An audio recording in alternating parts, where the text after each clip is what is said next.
Hello, my lovelies, and welcome to the elephant in the room.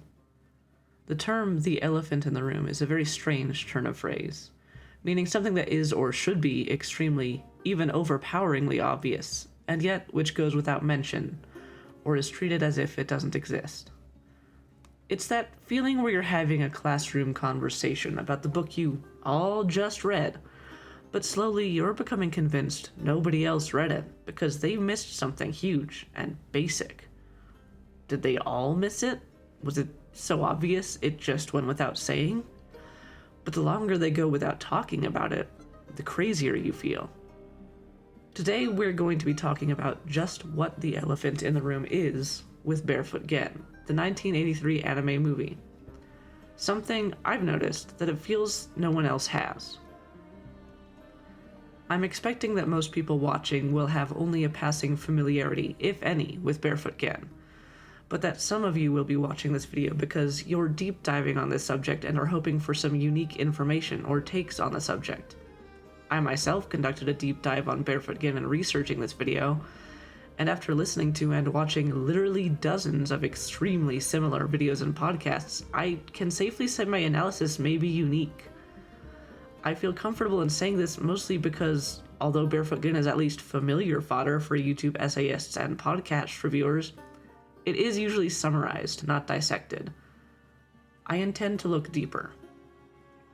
Before we continue, I would like to begin with 2 warnings.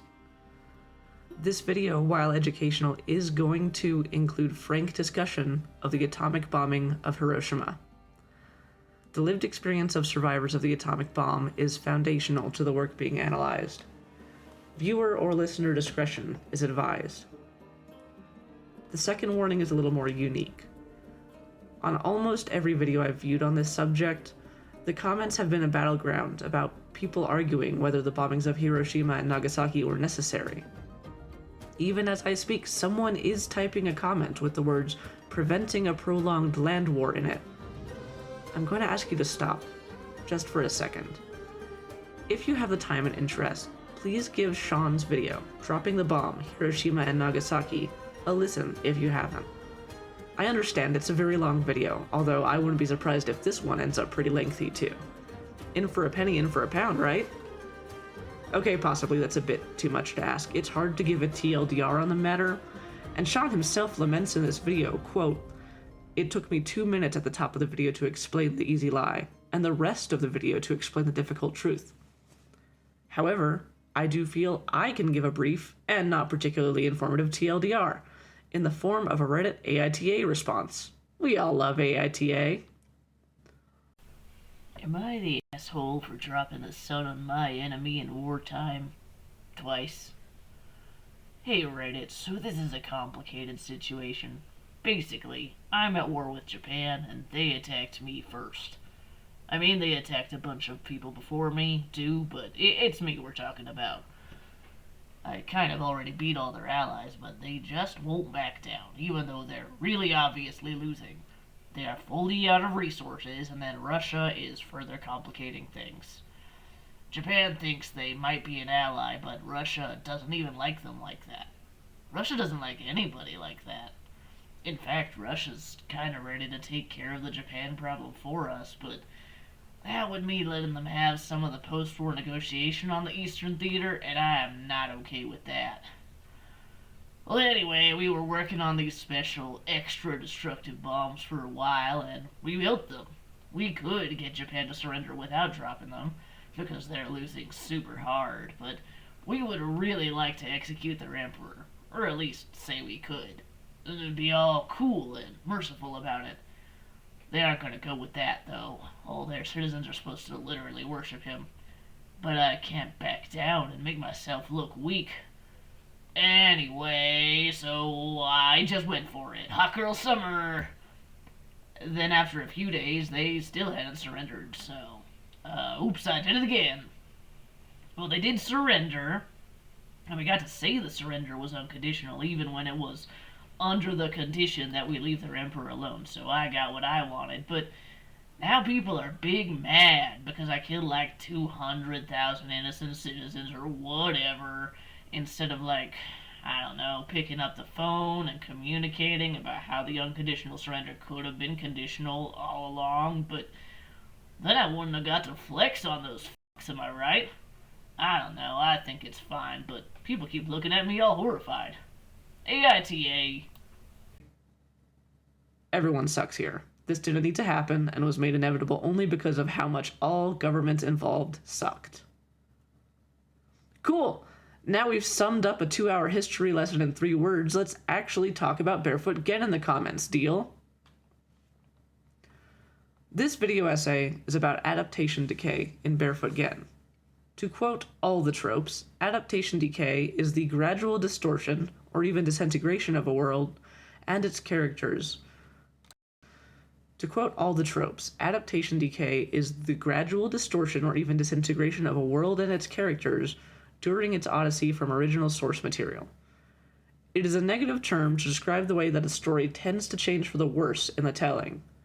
When the adaptation is better known than the source material, this can be particularly frustrating. Barefoot Gen, as it is commonly known, is a 1983 animated film. It is also the title of the manga series it was adapted from, written by Keiji Nakazawa, which ran from 1973 to its completion in 1987, and which has been translated for consumption in several languages. It follows the adventures and struggles of a little boy named Gen, and of his family, the Nakaokas, who live in Hiroshima towards and after the end of the Second World War. Because neither the manga or the anime are very well known among Western audiences, I'm going to assume most of my audience has neither seen nor read it. It's a lot more likely that you've watched Barefoot Gen than that you've read it. But it's more likely still that you've watched just one scene.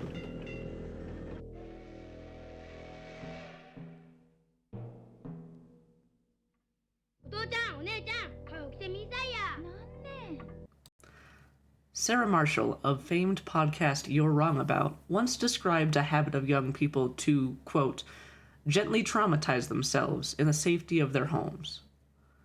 We seek out things that frighten and disturb us to gain an understanding for the bleakest depths of human experience, things our educators and parents typically shelter us from. For Gen X and elder millennials, this was done through VHSs of things like the Faces of Death series, surreptitiously traded around schoolyards and sleepovers. For my generation, and I suspect for the current ones, this happened mostly online. Many are unwilling to face the depths of the dark web or websites I will not give publicity by naming them here, and for those people, I'm one of those people. There's always YouTube. The most famous scene from Barefoot Gen is often used in this way, something people watch to shock themselves, to feel something intense, and to learn the depths of things whose surface was touched on in the classroom. This scene is not the elephant in the room, but at least if your exposure to Barefoot Gen is from YouTube or podcasts, it may be the main subject of curiosity drawing people into the movie. Much of the discussion of the movie is restrained to this one scene. I've even tried to listen to people discussing later issues of the manga, issues that take place many months later, only for them to inevitably spend the majority of their runtime talking about this scene in the movie. So I figure that, although it isn't the beginning, it may be a good place to start. This is a video about adaptation. In adapting Barefoot Gen from manga to film, changes were inevitably made, and this scene is one of the most potent changes.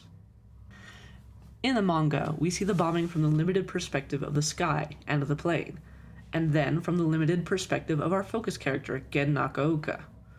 The bomb drops, its parachute deploys, and 6-year-old Gen, who has been pointing out the plane to a classmate's mother, remarks with fear that he can see something white falling.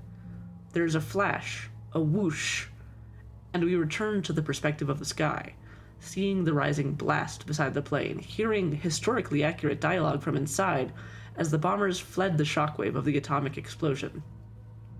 The mushroom cloud rises, there is smoke, and Gen, covered in rubble, wakes up.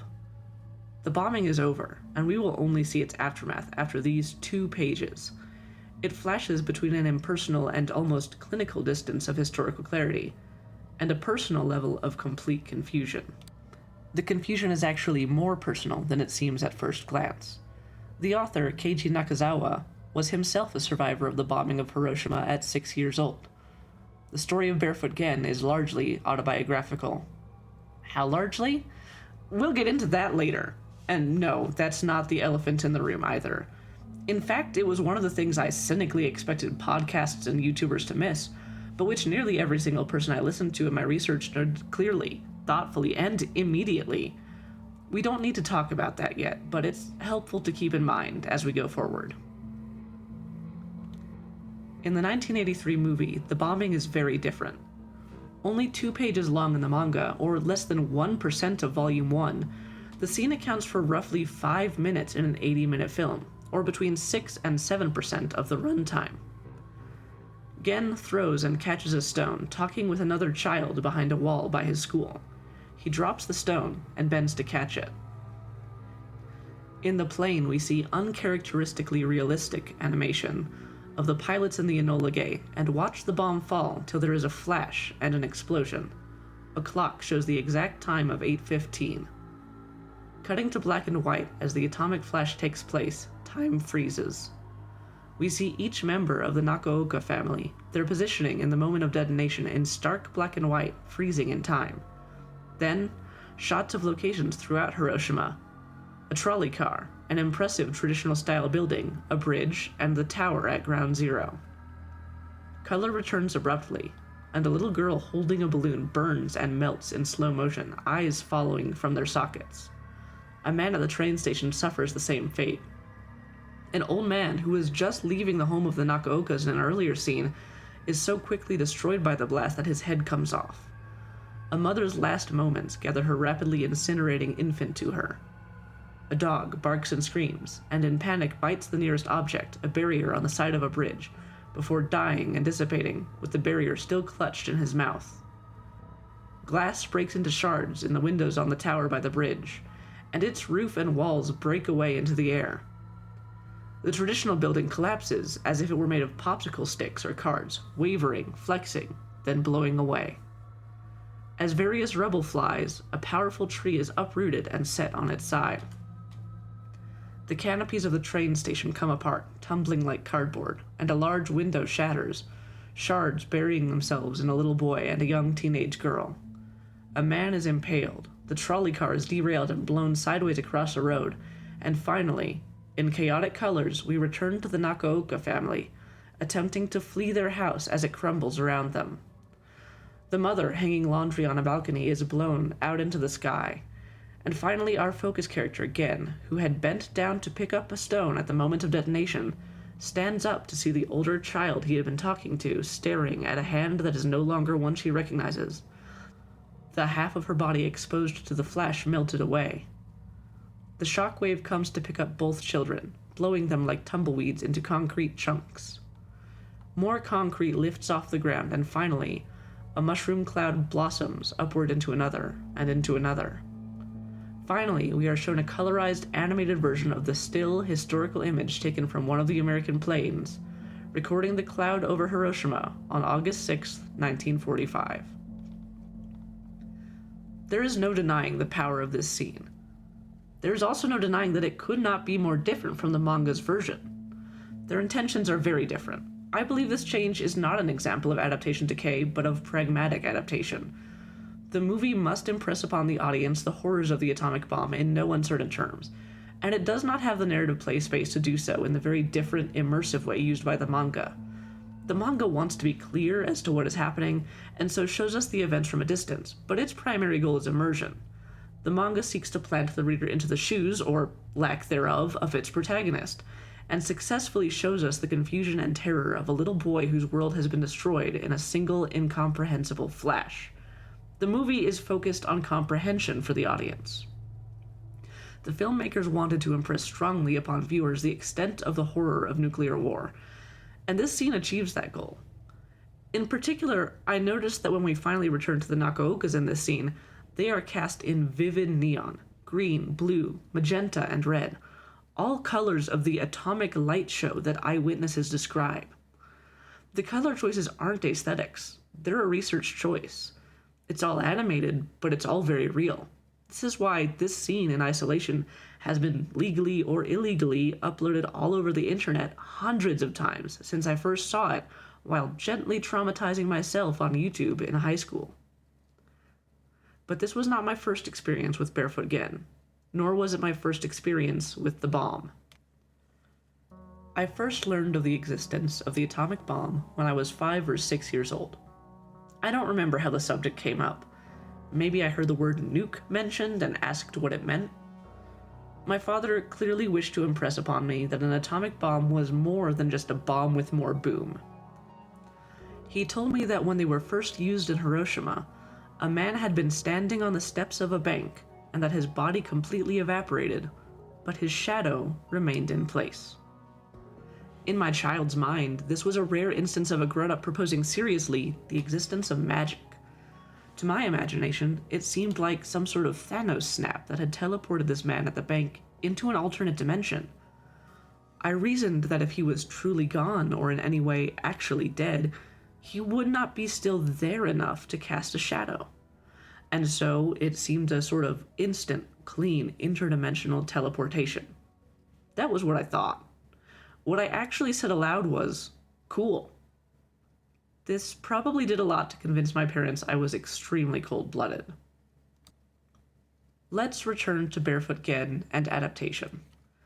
An adaptation can be good without being completely accurate to its source. We've just discussed how the bombing scene in the 1983 movie is made almost entirely of material that does not appear in the original manga, and how much more evocative that is for its medium. Adapting this scene accurately could be done, but it would lack the undeniable punch its current form has. This scene's adaptation reminds me a lot of another animated movie about nuclear war, When the Wind Blows, which is also adapted from a comic book. When the Wind Blows follows the narrative and dialogue of its own source material much more closely, often word for word. Its most major divergence is a very similar touchstone. When the Wind Blows was a work of speculative science fiction written and set during the 1980s, when fears of all-out nuclear annihilation were reaching a peak. When the bombs do drop in When the Wind Blows, the comic shows the blast in an incredibly personal, very limited perspective, an intense 2-page spread of our focus characters. The heat of the explosion and the freezing of time in a blast of light is demonstrated as the panels repeat, warping, becoming blown out, colors washing away, almost resembling film that is burning. We never see destruction beyond the gaze of our viewpoint characters in When the Wind Blows. This story is about them, and only them. In the film's adaptation, however, the bombing scene is spectacular. It takes an approach almost opposite to the comic's air of never-broken mystery as to what is happening outside the character's home. The echoing dialogue from Hilda, "The cake will be burnt," remains intact from the comic, but the visuals are completely different. Draining colors show widespread destruction in the countryside, buildings being blown apart, cars in disarray and crashing about like pins in a bowling alley, trains derailing, sheep lifted from their feet and into the air. Finally, the house of the Blogs family, which is built in miniature as a physical set onto which the animated characters are superimposed, faces the blast, and the physical reality of the blast is fully impressed, culminating in the glass on the elderly couple's marriage portrait shattering and falling to the ground. This approach is distinct to its comic adaptation, but also distinct from that shown in Barefoot Gen, which focus intensely on human suffering and death. In When the Wind Blows, death is dessert, and we won't taste it for a long time. The destruction, however, must be shown and impressed upon the viewer for them to understand the extent of the peril that our couple does not grasp. Here again, the animated film makes choices distinct from the original comic in order to impress the horrors of nuclear war upon the viewer. Here again, the scene is much more impressive, using the strength of the moving medium, where such images would seem less impressive and likely more indulgent if translated back into comics. More graphic and human horrors like we see in Barefoot Gen might even come across as glorying overmuch in the grisly violence, if put into aspect-to-aspect page spreads such as the film's sequence might suggest. It is not only accuracy to source material that makes a good adaptation, but fitness for the medium. Things that work well for movies may not always work well in comics and manga, and vice versa. It is interesting to keep in mind that when Barefoot Gen was adapted into film, Keiji Nakazawa, the author of the manga, was a primary screenwriter. It is also important to keep in mind that a screenwriter usually has little control over what pieces of the screenplay make it into the finished product, which pieces get rewritten, and what may get added during pre-production. Editing, production, and direction can often make a script unrecognizable. It would be incredibly dishonest to say that the movie is unrecognizable from its source material, or an adaptation in name only. But it would be equally dishonest to suggest that it is a loyal adaptation that carries the heart and intention of the manga. Let's start with what is the same between the anime and the manga. If you're unfamiliar with the story of the movie, this will also serve as a rough summary. Both stories center around Gen and the Nakaoka family, and the character designs and art style change very little between the manga and anime. The primary characters are 6-year-old Gen, his younger brother Shinji, his older sister Eiko, their mother Kimie, and their father Daikichi. Towards the film's opening, we see Gen and Shinji in a small wheat field taking care of wheat, while their father delivers a life lesson about how wheat is stepped on again and grows stronger for it. The kids playfully mock this apparently often heard lecture. They are more focused on the food they can make with it once the wheat is ready, and Daikichi engages in slapstick, playful, unserious rage at their insolence, indulging their childish whims. The Nakaokas are quickly established as a loving and playful family with the misfortune to live in difficult times. Comments from the children about how hungry they are and how much they want to eat their fill of rice are common in the manga and anime. And the anime does include one of the little songs the children sing, a parody of a militaristic song that the characters in the streets sing. Both songs, the parody and the original, are real historical ditties. In the streets, people buying rice soup with ration credits express glee that the soup is thick enough to stand your chopsticks up in, and then there's a physical fight over the rice. Once home, the children fight over a sweet potato, and it's taken away for their mother to eat, as she is pregnant and clearly weakened by her condition. The children express interest in their soon-to-arrive sibling. In the night, the family has to go to an air raid shelter, and Gen awakes Shinji by lying and saying there's rice to eat. In the shelter, Gen is cavalier about the threat, and they discuss the unfortunate fate of a little girl shot in a previous raid. Daikichi, the father, expresses that the war should end soon, because Japan has already lost. Their continued involvement is nonsensical. The air raid lifts, and Daikichi works on Geta's sandals. Kimie, the mother, faints, and a doctor is unable to help her, as her malady is caused by malnutrition. The boys hear that carp may help her, and in a comic scene steal a carp from an old rich man's pond. They are caught. The old man is set on punishing them physically until they explain that they need the carp to save their mother's life. Touched by their filial piety, he allows them to leave with the carp. When it is cooked and presented to Kimie, Shinji innocently asks to eat the bones after she is done, making her cry. The parents find out where the gift of carp came from, and the kids expect to be hit, but are treated with kindness and love because of their good intentions. Daikichi expresses his anti-war beliefs to his sons. On August 6th, the day the bomb drops, Shinji is excited to play with his new toy boat when Gen gets home from school. Daikichi, Eiko, and Shinji are all inside the house, while Gen is standing by the wall outside his school and Kimie is on the balcony hanging laundry. Gen awakens after being unconscious after the bomb drops, and he tries to find his home. There is a procession of undead-looking men and women, and horse on fire. Gen and Kimie struggle and fail to free the rest of their family from their burning and collapsed house, and they have to leave them to die painfully. Gen is implored by his father to take care of his mother and the baby. Kimie begins to have a complete mental breakdown, but they are able to leave with the help of their neighbor. Kimie goes into labor, and Gen, unable to find a doctor, has to help deliver the baby.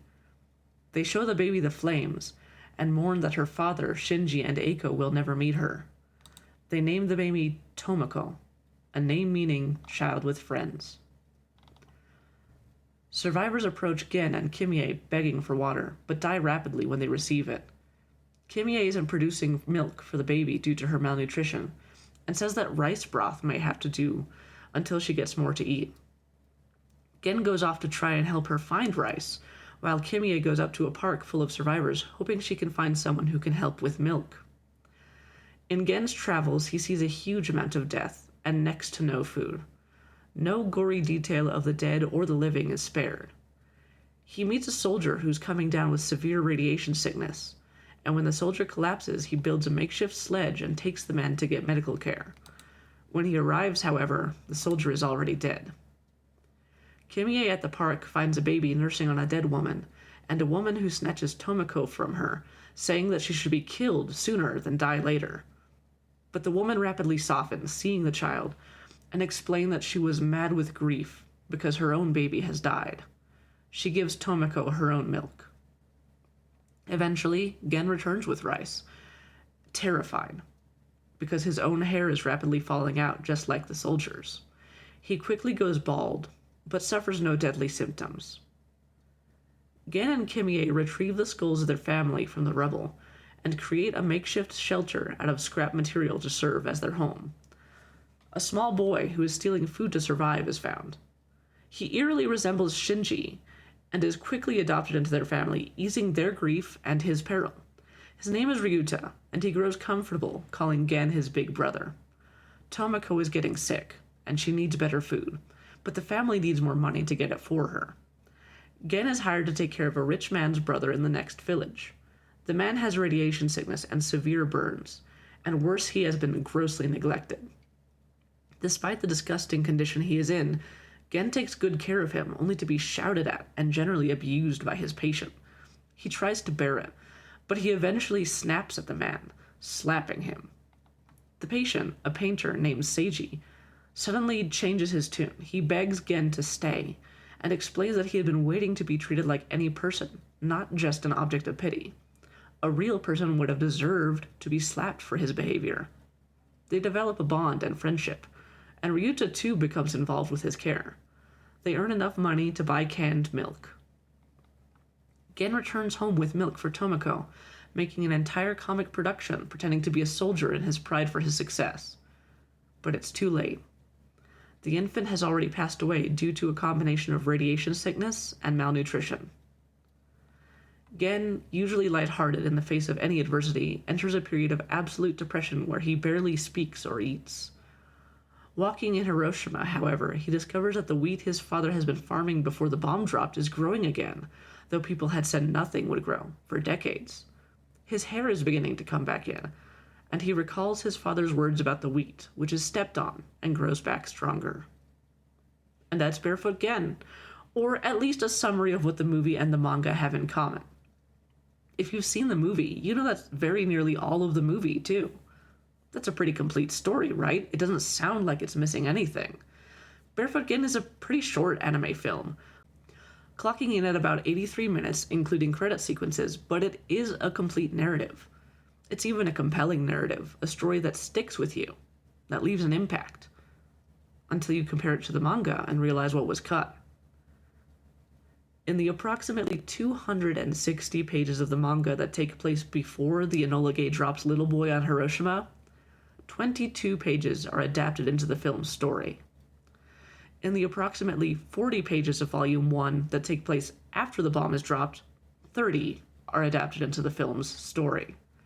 This is counting instances where only a couple panels out of a page make it in as well. These are telling numbers. To be clear, the movie does not just use Volume 1 for its story. Pieces from Volume 2 and Volume 4 are used to extend the story after Tomoko's birth, because Volume 1 ends shortly thereafter. Because only small segments from these volumes are used, I didn't run the same numbers comparison on them. There's a lot of artistic license with what is done after Tomoko's birth, but that which is kept or tweaked to fit stays fairly accurate to the core family story going on, and focus it in on the surviving Nakaokas rather than recounting many stories on the periphery as the manga does. For instance, Ryuta joins the Nakaoka family before Gen starts caring for Seiji in the movie, but in the manga, Gen is already employed taking care of Seiji before Ryuta begins helping. When Gen returns too late with the milk is a solo act in the manga, but Ryuta is there in the anime movie, making the soldier play a double act. These are changes in matter, but not in a way that matters. They are pragmatic tweaks to enable storytelling. It's those 260 pages in the first volume, only 22 of which made it to the screen, that I'm concerned with.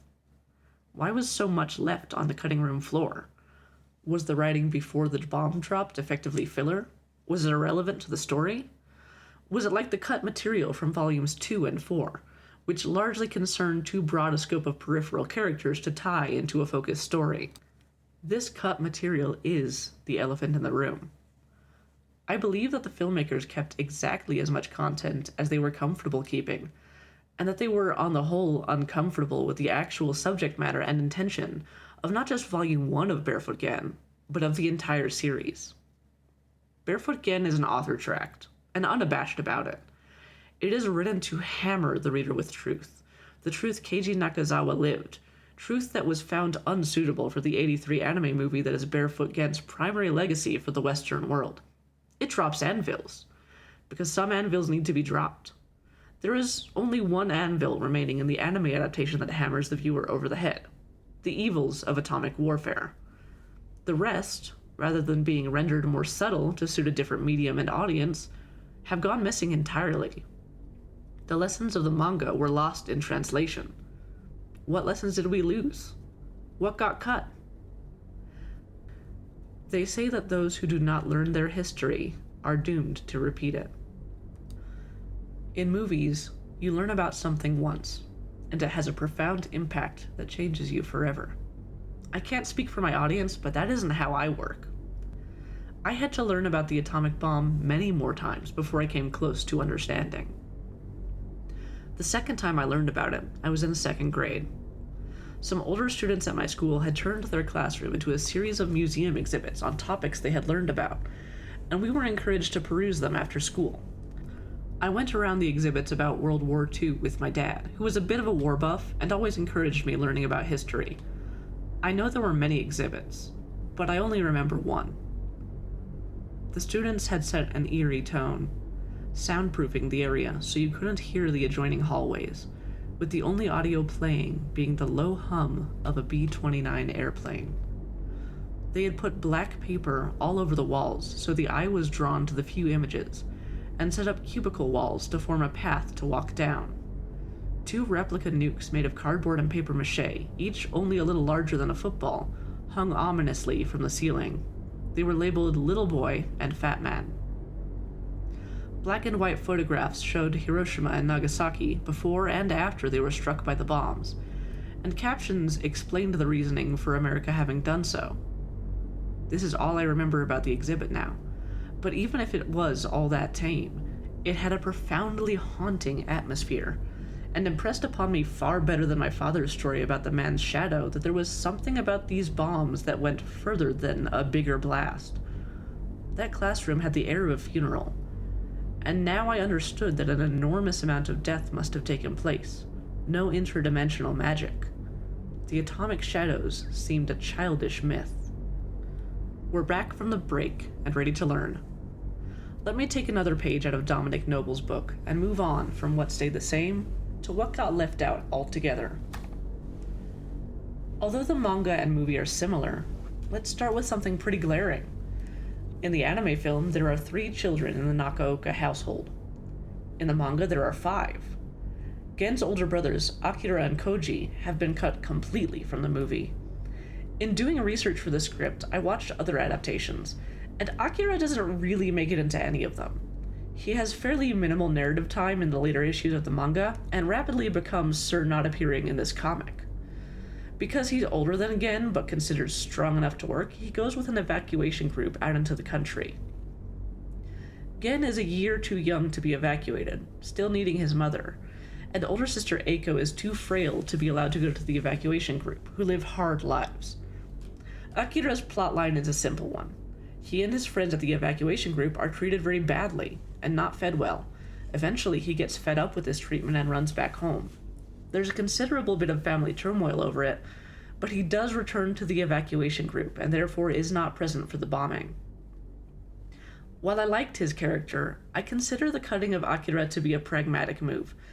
His story is interesting from a historical standpoint, and gives helpful context, but it isn't very useful to the overall narrative. The character of Koji, the oldest Nakaoka child, is another matter entirely. Koji has a long, complex, and emotional arc in the manga that strengthens the overall narrative. an arc I could easily imagine in a dramatic anime style. I know that it will never happen, but Eiichiro Oda would have a feast handling Koji's story arc. At the beginning of the first volume, he's helping in a munitions factory, despite being a teenage student. This is an expected duty for him as a Japanese citizen. Over time, he comes to resent his father's anti-war views, which directly impact his reputation in the factory, and decides to take matters into his own hands to repair his family's image as loyal Japanese citizens. We'll talk a little more about Koji's arc in a moment, because it intersects with a lot of what I'll be discussing. While the anime movie focuses primarily on Gen himself, the manga begins as an overall family narrative, and only narrows its focus onto Gen and Kimie later, when the others are no longer around to tell their stories. Gen is a focus character, but he isn't the focus character, not initially. The opening pages of the manga serve mostly to introduce our cast of characters. An interesting note here, Barefoot Gen was originally published in Shonen Jump. Yes, that Shonen Jump. And if you squint, you can almost see the seams where the sections published to the magazine begin and end in the omnibus editions available today. The first scene we receive that isn't primarily introducing the Nakaoka family or their context to the audience, the first real scene where we're off the ground and into the story, depict Daikichi attending a spear training session demanded of the man in his neighborhood. This scene is both comedic and dramatic gold. In fact, it's so good, I'm going to try to do a dramatic reading of it. Attention! In anticipation of the final battle on our mainland against the American Devils and British Fiends, we will now commence spear drill. Be strong, men. For the victory of the great empire of Japan, we here at the home front must be as steadfast as soldiers in the front lines. Mr. Nakaoka! Mr. Nakaoka, you've been drinking! Who could put up with this nonsense sober? You should be ashamed! You're not serious about this? How dare you come drunk to this drill? Stop all this farting! It can't be helped. All I eat is potatoes. You fart because you don't have the right spirit! How can you defeat American soldiers with that attitude? Sorry, I'm really gassy today. Damn him! Alright now, Mr. Onishi, who killed 38 Russian soldiers in the Russo-Japanese War, will show us how to defeat the enemy with a spear.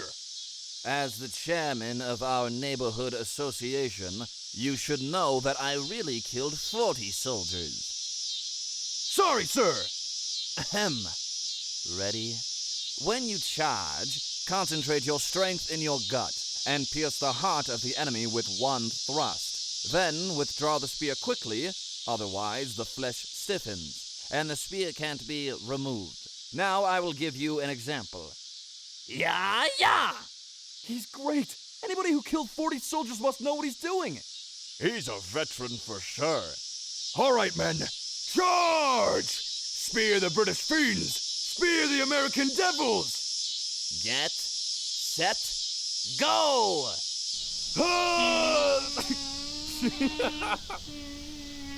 Damn it! That's enough of this farting. Nakaoka, control yourself! We are all striving for the victory of Japan. Your conduct is a disgrace to the Empire! Can't help it. When I thrust, I fart. Chairman, such a man should be thrown out. He's a traitor. Right! Shut up. I won't be called a traitor just because I farted. You think we can fight the Americans with bamboo sticks? Why? We'd be massacred by machine guns before we even got close to them. There's too big a difference in resources between Japan and America. Japan should keep peace and live by trade. Japan shouldn't be in the war. What? The military was misled by the rich. They started the war to gain wealth by force and drew us all in. You people are sick with war fever. You're being fooled. This war is wrong. You won't get away with this, traitor! Go to hell. I'm tired of war. I'm through with all this. You traitor! Someday you'll all see the stupidity of war. Why don't you look at things realistically? Traitor! Traitor! Traitor! This scene is the inciting incident for much of the rest of Volume 1. I'm not going to summarize everything that was cut in detail, but Daikichi's honesty, humor, resistance, and integrity set ablaze a wave of resentment and distrust towards the Nakaokas that makes their lives very difficult from here on out.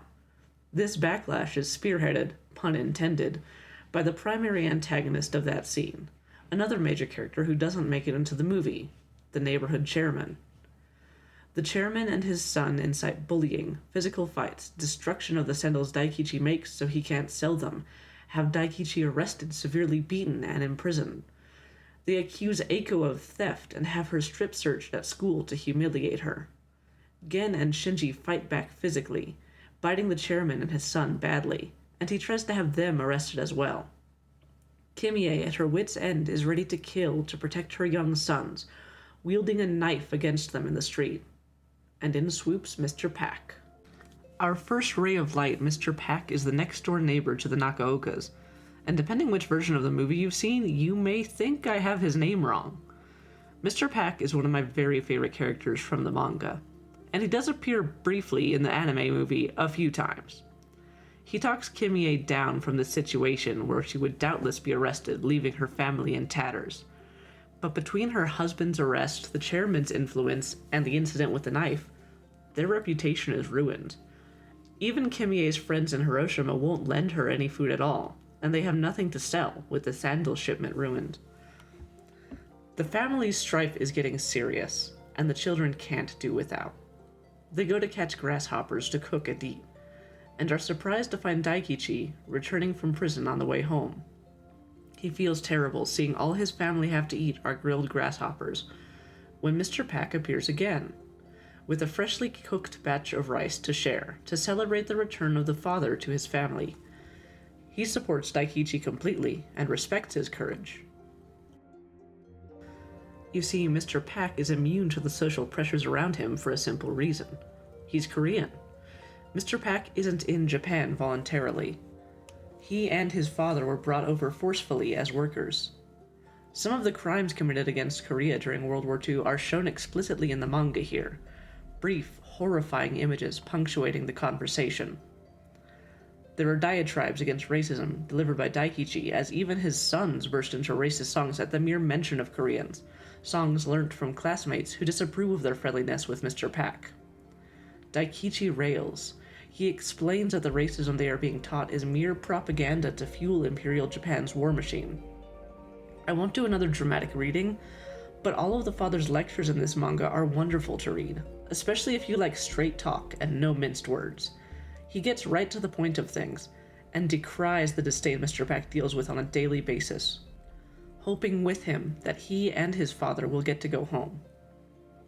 They don't. They don't get to go home. Mr. Pack's arc in the manga is one of the longest and the most interesting, but his father is doomed to die to the bomb. Before I get off Mr. Pack, I need to explain what I said about some moviegoers being confused about his name.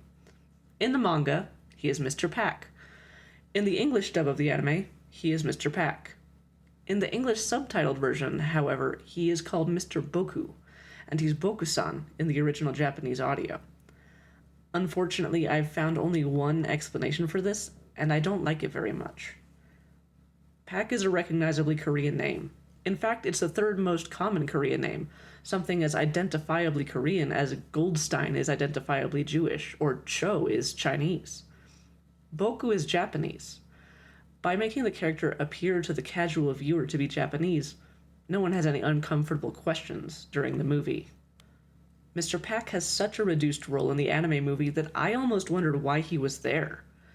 I have no proof of this idea, but I suspect that his presence was a requirement by Keiji Nakazawa, a hard line the author would not budge on. Despite appearing in multiple scenes, and despite his complex characterization in the manga, he now goes unexplained and unexplored, serving only as a helper. With Daikichi home from prison, there's someone in the kids' court again who can fight back against how they've been treated at school in his absence, particularly poor Eiko. With their teacher and the neighborhood chairman chastised, their spirits are revived, only for another conflict to rear its head. The eldest son, teenage Koji, is back home, and he's determined to join the Navy and restore the family's reputation. Treated like a traitor, suspected of sabotage whenever anything goes wrong at the factory he's working for, beaten and interrogated over what turned out to be an electrical short circuit, Koji has had enough of being seen as a traitor. Koji drives his mother to tears and his father to rage. We see them return in flashback to his birth, to their joy at his arrival, and then to a deadly illness he suffered in infancy, to his mother dousing herself in water at a freezing cold shrine to try and trade her life for his. Daikichi imagines him dying, blown apart by bombs, his mangled body twisting with the metal railing on a pointless battleship. And they can't convince him. He's choosing a wrong side ideologically, but practically speaking, he's not wrong. The family's damaged reputation is hurting all of them. It has been this whole time, for around 100 pages. Joining the Navy might actually materially help not just him, but everyone else. Gen, Shinji, and Eiko help Koji, who is unable to get his father's blessing, to get every other honor he can before he leaves. He boards the train to leave for the Navy, sobbing, wishing he could have reconciled with his father. And as the train pulls into the country, his father is there, celebrating him, tears streaming down his face, giving him the honors for a departing recruit. It is more important that Koji know that he is loved than that Daikichi remain ideologically pure. He cannot let his son die believing he didn't love him anymore. I'm sorry, this arc is powerful, it's beautiful, it's cinematic. It's not there in the cinema. There's more. There's so much more I can tell you about, but I'm going to try to be brief, even if brief feels like a joke at this point. There's Akira's storyline up in the mountain evacuation group I mentioned before. Koji has an entire storyline. He meets multiple characters as he goes into the Navy. A pilot who tries to maim him to prevent him from enlisting, and a well-intentioned screw-up recruit. The Nakaogas go on a trip to sell sandals, and they see American POWs working in the fields. When they've traded the sandals for sweet potatoes, a corrupt policeman confiscates them as black market goods, and the children only get to eat what they can stuff into their mouths in the moment. There's a whole arc where Gen and Shinji start skipping school to perform on the street for coins. They throw the coins over to their house, so their parents think the money is coming from Mr. Pack and don't question it. They get caught, expect to get in huge trouble, and instead get hugs and love and reassurance. This is where that scene in the anime comes from. They get into further trouble, helping a kind glassmaker make ends meet, finding there is power in helping others even through mischief. This is actually how Shinji gets his toy boat in the manga. It's another heartwarming story. If I follow every single thread, we'll be here all day, and I have to emphasize, I know this is true of any movie adaptation too. You can't follow every thread. Manga is just a very efficient art form. A lot can be packed into clear lines and panels. Inevitably, you do have to pick and choose. One last cut section, I promise this is the last one. Let's talk about the wheat. We'll always come back to the wheat, and the wheat will always come back to us in turn. It is stomped on. It lives through harsh winter and puts down deep roots and grows back stronger. In the anime, the wheat is destroyed in the bombing. We don't see this, but it's an extremely reasonable assumption. And we see it beginning to grow again on the end. In the manga, that isn't quite how it goes down. Months pass in the manga, while only days pass in the movie. The wheat that isn't ready when we begin our story is ready to be harvested the same day Daikichi confronts Gen and Eiko's teachers. The children run in excitement to the wheat field, happy again, and the wheat is ruined. Trampled, beaten down, ground into the dirt, there's nothing but crushed stalks left. The chairman's son and his friends ran ahead and cut off the long-awaited harvest, destroyed all the dreams of bread and noodles for no personal gain, purely out of spite. They didn't even take the wheat. They did not sow, and they did not harvest. They destroyed. It is an act of petty hatred, and it is war in miniature. When I was listening to all those podcasts and video essays, a lot of them found Hiroshima idyllic in the first half hour of the movie. A couple of them were bothered by how idyllic it was, how little the dark side of Imperial Japan was presented. It almost came off as a propaganda piece to some. Something like, Imperial Japan and all their colonies lived in harmony until the Yank nation attacked. Worse, in dumbing down Daikichi's views and removing his storyline, the consequences for his beliefs are removed entirely. Sure, he and his children still sing their anti-imperialist songs, and they still hold their anti-war views, but no one minds. Isn't that nice? Wasn't Imperial Japan an accepting place, tolerant even of those who spoke out against it? Didn't it treat its citizens well? Doesn't Mr. Boku seem happy? Wasn't the only thing wrong with it a famine caused by American blockades? As frustrated as I am with this movie, I do actually think that's an exaggeration of a read. And it's a read that isn't supported if you pay close attention. But it's a read that could never have been made of the manga, and it's a mistake that's easy to slip into in the movie. And when you compare it to the manga, it's hard not to wonder why the meat of the story was cut back so much that the main character might not be Gen, might not be the Nakaokas. It might just be Little Boy. Maybe it's trimmed that way. Maybe it's more focused, neater, streamlined. You need a parachute to stop this from being a dirty bomb. I have to learn things more than twice. When I was 13, I spent a lot of time at my local library after school, devouring every comic strip and graphic novel I could find. At some point, I had exhausted all the Archie, Tezuka, and Spider-Man I could get without fussing with interlibrary loan, which was a lot slower in those days, yo whippersnappers. I picked a manga with an interesting title that, to me, suggested a post-apocalyptic but upbeat air, and took it over to the children's section, where I preferred to sit under a desk every day for hours. I realized too late that the manga I'd selected was issue number 2, not number 1, but laziness prevented me from getting up and going back to the teen section to replace it. I decided to read it anyway. As you've guessed, that manga was Barefoot Gen. I wish I could say that I was immediately seized by the powerful storytelling, but mostly I was confused and trying to catch up to the story, skimming through to interesting panels. I was being a kid. I skipped a lot, so I didn't immediately realize that this was a story set in reality. The copy I read was printed really small, and the translation often seemed clunky and the lettering was hard to read. I stopped when I realized this was about historical events, and not about a plucky boy in a fictional post-apocalypse. I put it aside. I read some Scooby-Doo. I read a Buffy comic. Somehow, however, Barefoot Gen seemed important, so I picked it up again. I read about Gen tending to a burn victim, and about the discovery of Ryuta.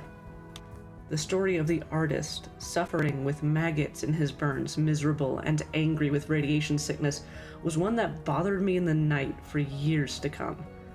I did not finish that issue of the manga then. In the artist's story, there were some cultural moments that I didn't grasp, and that made me able to stop. More than that, however, I had been wanting to stop reading. It made me feel sick and guilty, and just faintly angry that it had made me feel that way. Hadn't the bombing been necessary? Why was this comic making me feel bad that it had happened? Was the mangled artist on the pages based on someone real? I didn't come back to it for 20 years. We've talked a lot about what's the same between the manga and the anime, and we've talked about what was cut. If Dominic Noble has taught me anything, I must have forgot what was added. In truth, not a whole lot gets added for the movie. Some scenes, particularly comedic ones, are drawn out a little further. This is to be expected for a movie. Interestingly, the scene that the movie begins on is one that almost nobody seemed to mention. A narration and sequence showing the bombing of Pearl Harbor, framing what is to come as a direct consequence from that moment. It's a little clunky, to be honest, and clearly fails to leave an impression. But it's a pretty strong counterargument to anyone claiming that the movie frames Japan as blameless in the war. It is interesting mostly because of its prominence. It really sets a much more foreboding tone than the introduction that follows, even if most people who reviewed the movie forgot this action happened entirely. To be fair, I kind of did too. It feels very tacked on, even though the animation is excellent. We've talked already about how the bombing sequence was enormously extended for the film. The section with the doctor was extended as well, in a scene that works pretty well, in my opinion. It shows the children's concern for their mother as something very vivid and urgent. The manga just cuts to the doctor, already making a house call. It's not much of a change, but it's an effective one. Oh, there's one scene that's completely new. Worrying about their mother, the children wonder offhandedly if caterpillars are edible. Then imagine her turning fuzzy, funny colors after eating some. A lot of people talk about this scene as really driving home the childlike thinking and the level of hunger. This is the scene that bothers me the most, and there's not really anything wrong with it in isolation. It just... Okay, the movie is 83 minutes long, counting both opening and closing credits. That's pretty short, and we know how much they cut. But there was time for a few minutes of this completely non-essential scene that reestablishes something we already knew, cuts to a gag that maybe gets a giggle from kids in the audience, before we completely traumatize them 10 minutes from now, and then has Mr. Pack suggest corpse blood might help the boy's mother to set up the next scene. This scene, more than any other, tells me how little interest the filmmakers had in adapting the themes and content of the manga. When I first started reading Barefoot Gen again, as a 30-something, I was blown out of the water. I bought a physical copy of the first volume, called my sister, and gave it to her to read to see if she'd be as impressed with it as I was.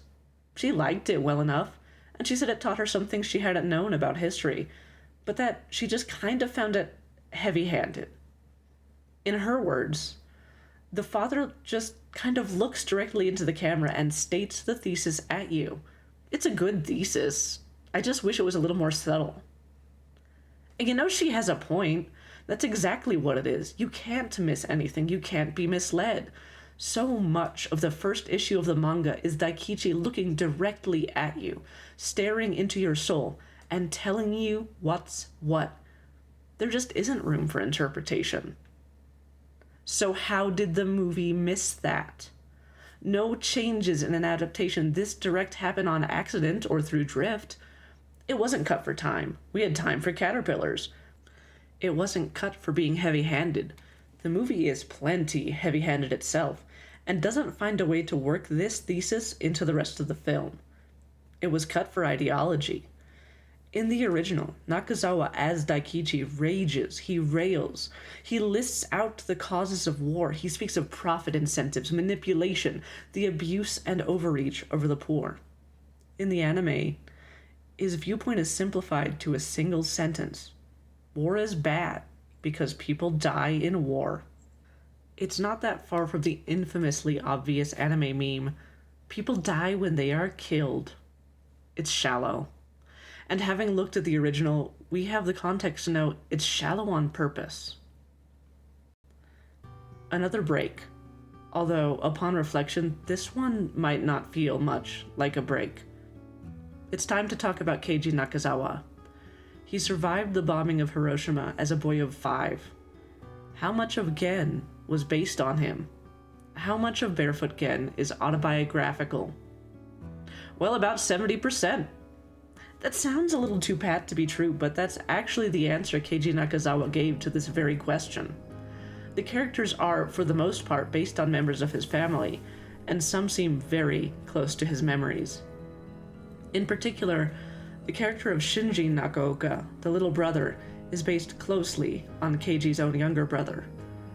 The song about sweet potatoes he sings is the song burnt into Keiji Nakazawa's memory, the song he heard his little brother singing while Keiji was leaving for school that August 6th.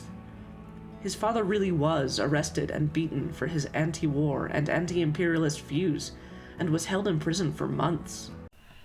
Hey, the bitter bard interrupting myself. I learned this late in production, after most of the script had already been recorded. Keiji Nakazawa spoke in an interview about an uncle on his mother's side, Miyake Yoshio, who was part of the attack on Pearl Harbor. He survived the attack only due to trouble with the submarine he was on at the time, and he lived to the end of the war. Visiting his sister, he later spoke after the war about the last argument he had had with his brother-in-law, Keiji's father, in late 1941. Keiji recalls he said, "Your father was right."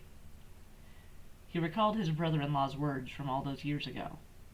"You think Japan can win this war? That's absurd. We'll lose for sure. Just come back alive. Don't kill yourself for nothing. Down with the imperial system." Akira, the brother cut from all the movie adaptations, shares a lot in common with Keiji's next older brother, who features in a more explicitly autobiographical manga that Keiji Nakazawa wrote years before Barefoot Gen. Orewa Mita, or I Saw It, is Nakazawa's direct account of his experiences and memory, including the singular capstone that drove him to feel he needed to record these happenings in detail. If you want to have a complete picture of what Gen and Keiji Nakazawa have in common, that's the piece to read. Otherwise, it's more comfortable to stick with that handy 70%. If you don't think about that number, you think about Tomoko, the only character in Barefoot Gen who has not had her name changed. Tomoko was real. In 1966, Nakazawa's mother Kimio died of complications resulting from long-term radiation sickness. In Japan, cremation is the path most people use with their dead loved ones. In the West, when you have a loved one cremated, you will receive a container of regular, fine gray ashes. In truth, some of this ash you receive is bone ground down to powder, because the bones of bodies do not burn fully away. In Japan, it is expected to receive the bones remaining whole and to bury or to enshrine them. When Nakazawa's mother was cremated, he received no bones. The funeral director explained that her bones had been so damaged by radiation that they had crumbled in the incinerator. "It made my blood boil to think that the atomic bomb deprived my mother of even her bones," said Nakazawa. This death spurred him to write and draw. Already deeply interested in manga from his school years when he had picked up Tezuka, Nakazawa had already dabbled in comics. After this tragedy, he was launched by grief and anger into previously unseen creativity. Keiji Nakazawa created manga related to the atomic bombings almost non-stop for over 20 years afterwards. I have already mentioned Orewa Mita, but there was also Kuroi Ame ni Utarete, pelted by black rain. If you have found the characters in Barefoot Gen to be too morally black and white, too cute, too friendly, Pelted by Black Rain is a howl of rage and pain that is hard to read, and was rejected by publishers again and again. There were many other comics too, but Barefoot Gen was by far the most successful and longest running. It fought for spots in magazines, switching publishers time after time, but it maintained so much momentum that it became successful almost despite this. The early 80s film scene was rife with movies addressing the horrors of nuclear war. The same year as Barefoot Gen came to the screen, we got War Games, Testament, and The Day After. The next year, there was Threads. I'm sure there's many movies I'm failing to mention. Please throw them down in the comments. It's possible to speculate that Barefoot Gen as a film doesn't focus as hard on a moral of nuclear disarmament, despite its timely nature, because it existed in a sea of similar content and believed in its audience's ability to take in that context. I think that's a reasonable take, and a sea of YouTube comments at least tell me that interest in nuclear disarmament is a frequent talking point when discussing Barefoot Gen.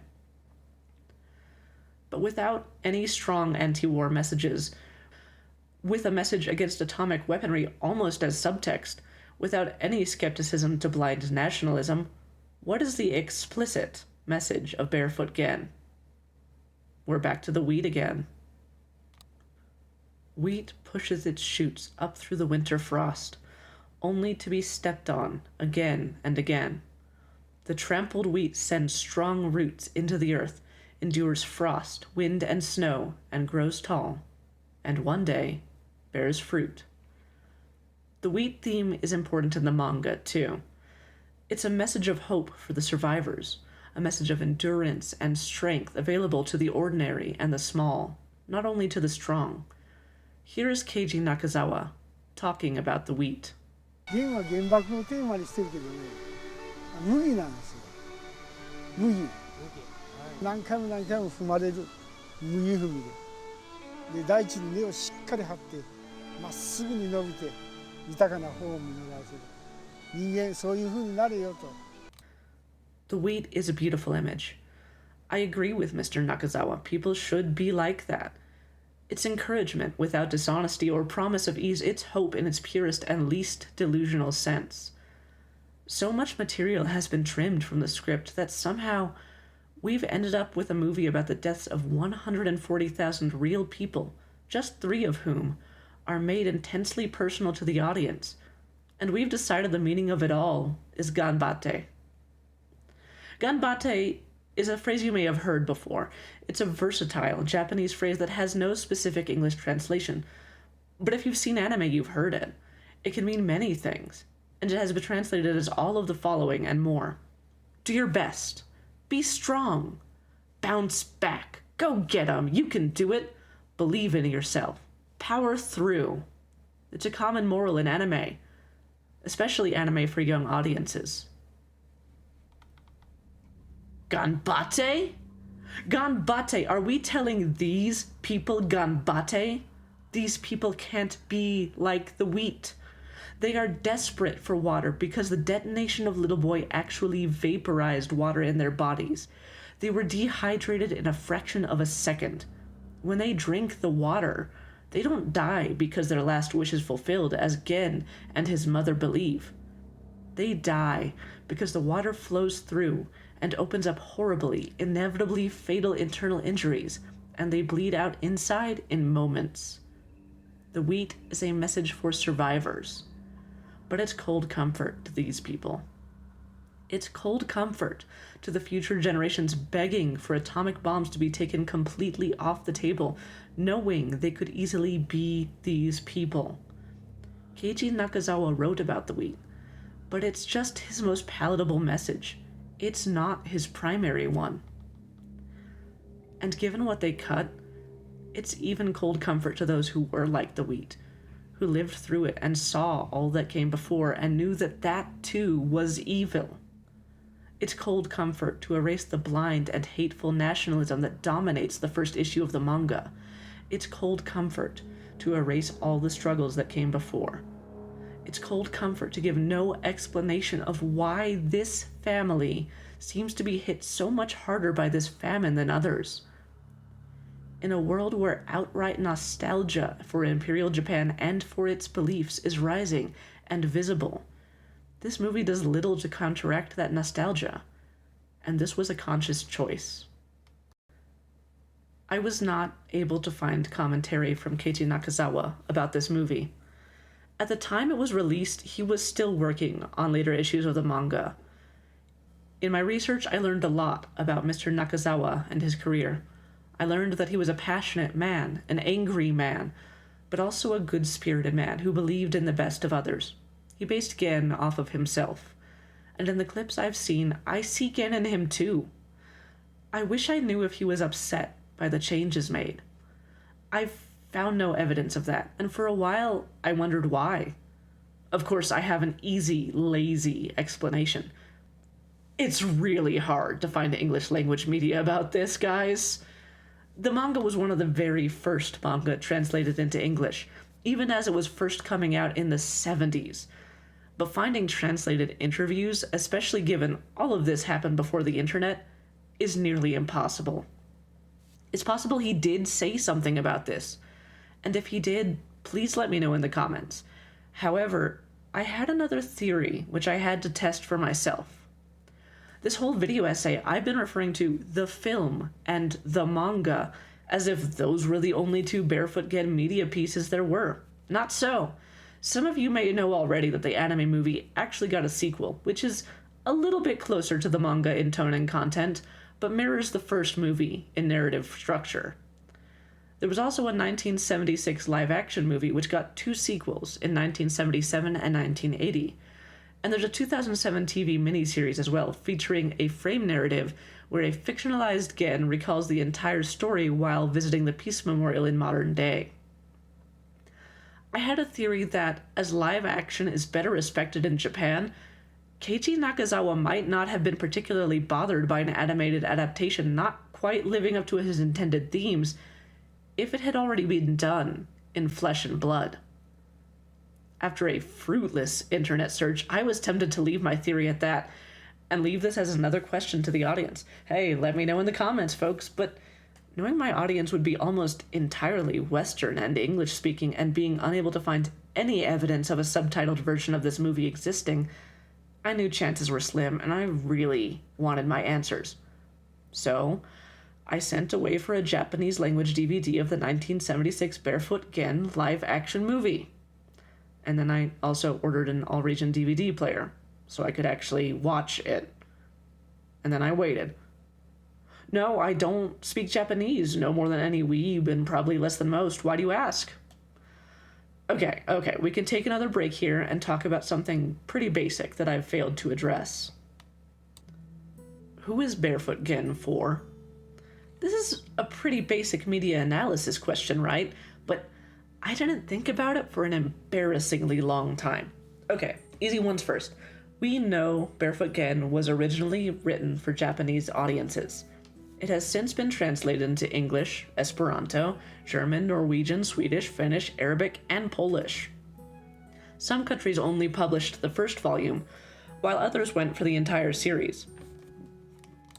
Some contextual notes are written into my English translation, explaining cultural norms that may confuse Westerners, such as ancestor worship, while totally failing to explain other cultural norms that definitely still confused me, until I did more research and fell completely in love with, just for instance, Kodan storytelling. This is pretty indicative of an intention to reach wide audiences.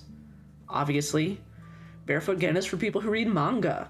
And while the manga reading audience of today trends a lot older than it did 10 or 20 years ago, when it was being read in the 70s and 80s, the reading audience of manga was mostly children, teens, and young adults. With its Tezuka-inspired designs, that's not an inference. Keiichi Nakazawa said he was inspired by Osamu Tezuka, as are we all. Barefoot Gen is immediately visually appealing to younger audiences. Bold black and white line work, rarely a spot of gray to be seen, makes a crisp reading experience and does not encourage the eye to rest on any one panel for very long. Panels trend much smaller than in modern manga, which is more typical for manga of this era, but which can also be discouraging to readers who are too young. There's an awful lot of dialogue and description, which is useful for the reader, but again, discouraging to young children who typically like these things more spread out. I was about ready at 12 when I read my first issue of Barefoot Gen, but despite being a big reader, I don't think I would have read this at 8. I would have become frustrated with the format before I got too far into the content. Of course, some of the subject matter is graphic and disturbing, but you are warned what is coming again and again by both the narrative and the attached prelude in every issue. And we're back to what we talked about right at the top of the video, aren't we? The tendency of young people to gently traumatize themselves. It's middle and high schoolers mainly who seek this kind of material out. While I think Barefoot Gen isn't strictly for YA audiences, a concept that didn't even exist when it was being written or initially published, a lot of how it is written solidifies the concept that young audiences are at least intended to be a large chunk of the readers. The direct tone and messaging my sister complained of is more accessible to younger readers who aren't interested in searching for subtext, themes, or anything hidden behind blue curtains, and who appreciate clarity from their media. This isn't to say, however, that there's nothing more subtle for adult readers. The themes my sister lamented a lack of were there, but they unfold more clearly over a longer, slower read. A really interesting theme that you see in the first issue, but which becomes stronger over the course of the series, is of something called crab bucket mentality. Fans of Discworld or the Boondocks will already be familiar, but it's a phenomenon based on watching crabs in a bucket. Any crab that begins to climb out will be pulled back by the crabs deeper in the bucket. They ensure that all will be eaten by the fishermen, keeping would-be escapees locked into their communal fate. Fancy people would call this zero-sum bias, an ingrained belief that you can only profit at the expense of others. Crab Bucket is a blight on Gen's world, as people in bad situations make the situations of others worse, in a misguided belief that it will make their own lives better. This theme is never outlined or directly spoken to, but if you're reading Barefoot Gen, look out for it. The specter of Crab Bucket is usually announced by a panel showing rocks being thrown, and I could write a whole video essay about that. But I've rambled long enough. My DVD is here. I didn't have the highest hopes for how much I would understand when I popped in the DVD.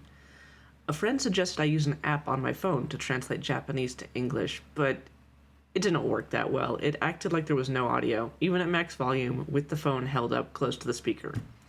Papago, for shame, your AI garbage can't even handle a movie. Boo. I ended up having to rely on my familiarity with the manga to help me understand which scenes were being adapted and how closely, to figure out if this adaptation was closer to the manga than the 1983 anime movie was. Guys, do you know how good it feels to be right? It feels so, so good.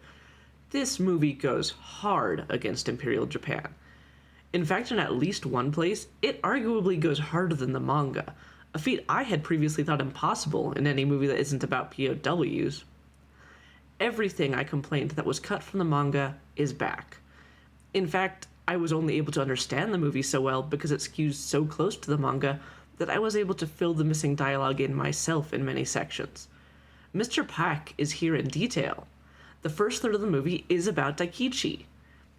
If the 1983 movie is primarily about the horrors of the bomb, but doesn't discuss the concepts which lead to nations dropping them, this movie slam dunks its anti-nationalism, anti-militarism message, but struggles to represent the nuclear aftermath with the manga's clear horror. I'd say it's a recommended watch if I could get a version with subtitles, but at present, as far as I know, none is available. Actually, this is the adaptation that got me thinking about who the target audience of Barefoot Gen is. The 1976 version isn't a perfect adaptation, though in my opinion it's much stronger than the 83 version. It's hampered visibly by budget and amateurish extras at points, particularly after the bomb drops. Having to rely on the actors to provide the gravitas the visual effects cannot. Surprisingly, the child actors in the movie are incredible, and I hope they had a positive experience making it. That isn't what's weird, though. The weird part is the duck. Yeah, in this version, Gen, Shinji, and Eiko have a little white pet duck that goes around with them. It's in most of the scenes they're in. I found its presence really cloying and irritating at first. A piece of unnecessary, blatant emotional manipulation. We don't need a mascot in this movie, people. Who is this for? But there must have been children in the intended audience. The duck wouldn't be there if the people making this movie didn't believe children would be watching, should be watching. Unable to understand any dialogue explaining its presence, I hated that duck, all the way up to the scene with the carp, where it played an instrumental role in helping the boys fish. While Gen bowed and pleaded with the rich man, the duck bowed too. God damn it, that duck won me over. That duck is a good boy. It didn't appear after this scene that I recall, but the duck had won, and so had this version. It made sense to me why Keiji Nakazawa wouldn't be all that worried about the slash and burn edits in the 1983 version. He had this one already, with a wider audience. He couldn't have known that the 1983 movie would become a cult classic of animation, while this movie would sink into obscurity. The sequels didn't fare any better, but to be fair, Barefoot Gen 2 Explosion of Tears just translates really badly. Maybe these movies are still well known in Japan. Someone in the comments can let me know. There's more Keiji Nakazawa could never have anticipated. In late 2012, Japanese Concerned Parents Group were able to remove the manga from schools in Shimane Prefecture for a brief while. The cowardly move was made immediately after Nakazawa's death that year, a death from lung cancer related to his experiences in Hiroshima. We're talking practically the day after, just so he couldn't get a word in. Complaints were made by such organizations as Citizens Against the Privileges of Korean Residents. You know, you have to say this for the Japanese. At least they say what they mean. Over here, we'd call something like that, I don't know, the Tradition Foundation or something. Some of the complaints were that the manga was too frightening and graphic. And while I can certainly see what they mean, I'm skeptical that anyone was putting these manga in elementary schools. The complaints from the citizens against the privileges of Korean residents were that the manga contained misinformation. This is a straight-up fake news accusation leveled at an eyewitness with personal experience and only leveled after his death. Okay, in the interest of clarity, I couldn't find a super reliable source about that group. This was literally a citation needed entry on Wikipedia. But the ban did take place, and was lifted inside of one school term, which suggests to me that most parents in Shimane Prefecture didn't agree with the initial complaints. Unfortunately, English language research in this area has been limited for me once again. I hope that if nothing else, this has inspired you to read the original manga, at least Volume 1. I read them on archive.org, and if you do too, please send a couple dollars to keep this resource running. A note of warning. The manga does deal with dark themes and particularly features suicidal characters and discusses suicide attacks. Intelligently, I think every adaptation has cut these moments entirely. I don't think these are done badly in the manga, but representing suicide attempts on screen is just psychologically a bad idea. We're reaching the ends of my analysis, and we've spoken to the elephant in the room. I think we've felt more than a tail or foot. It's something to keep an eye out for in adaptation. And remember, the vast majority of movies in any language and from any culture are adaptations. When you're making changes and cuts, you have to be conscious of your reason and repercussions for those alterations, and where changes lead. For me, there's one thing none of the adaptations did that seems obvious. The first volume of the manga ends on an incredibly powerful note. Newborn Tomoko, held aloft by her mother, contrasted against the fires ravaging Hiroshima beneath a black storm of radiation. Remember this, Tomoko. This is what took your father, sister, and brother from us. This is war. When you grow up, you must never let this happen again. That's how you end that chapter. That's how you cap your story. Tomoko's story may have ended for her, but she will not let us forget. She is a child with friends. As I write this script, world powers throw around the threat of nuclear bombs casually, flippantly. They have learned nothing but what toys they have. The elephant in the room is blind nationalism and imperialism. The elephant in the room is treating value for human life as treason. The elephant in the room is treating life as a zero-sum game, believing that anyone else's gain is your loss. The elephant in the room in Barefoot Gen is in the room with us now. Call it out.